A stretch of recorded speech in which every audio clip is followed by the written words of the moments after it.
आहे. काय सांगाल किती भावनिक क्षण आहे? आज दादांच्या अस्थि कलश या इकडे ठाण्यामध्ये राष्ट्रवादी कार्यालयामध्ये दर्शनासाठी आणले. दादांनी त्यांच्या स्वभावाने आणि कर्तृत्वाने अनेक लोक ही राज्यभर जोडली होती. प्रत्येक गावामध्ये प्रत्येक शहरामध्ये त्यांना मानणारा व्यक्तिगत मानणारा एक वर्ग आहे आणि दादांच्या जाण्याने महाराष्ट्राचं तर फार मोठं नुकसान झालंय, पण आमच्यासारख्या लोकांचंही व्यक्तिगत नुकसान याच्यामध्ये झालेलं आहे. निश्चितपणे ही जे नुकसान झालंय हे न भरून निघणारं आहे आणि याच्यामध्ये राज्याचं नेहमीच हिताचा निर्णय, एक आर्थिक शिस्त असेल, राजकारणामध्ये कार्यकर्त्यांनी कसं वागावं या संदर्भात मी भूमिका दादा आम्हाला सगळ्यांना नेहमी शिकवायचे, सर्व आमदारांना सांगायचे की आत्मीयता, ते प्रेम, तो जिव्हाळा नेहमीच त्याची उणीव भासत राहील.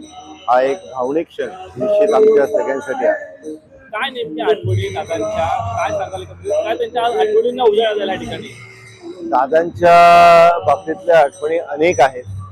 आवर्जून ज्यावेळेस भारतीय जनता पार्टीमध्ये मी आलो, निवडून आल्यानंतर ज्यावेळेस मी त्यांना मिठाई द्यायला गेलो, पेढा द्यायला गेलो, त्यावेळेस आनंदाने त्यांनी मला तो पेढाही घेतला आणि आनंदही व्यक्त केला. निरंजन, तू निवडून आला त्याचा सर्वात जास्त आम्हाला आनंद आहे, कारण कौटुंबिक संबंध होते, त्याच्यामध्ये कधी त्यांनी राजकारण बघितलं नाही. याच्या व्यतिरिक्तही अनेकदा याच्यामध्ये ज्यावेळेस समृद्धी हायवेचं उद्घाटन होतं त्यावेळेसही हा आपल्या निरंजनची गाडी आहे, आपला निरंजन, हे जे त्यांच्यामधले भाव नेहमीच त्यांच्या बोलण्यामधनं यायचे, हे खरं तर आमच्यासाठी एक जिव्हाळ्याचा आणि आनंदाचा, एक जिव्हाळ्याचा आमच्यासाठी तो क्षण होता.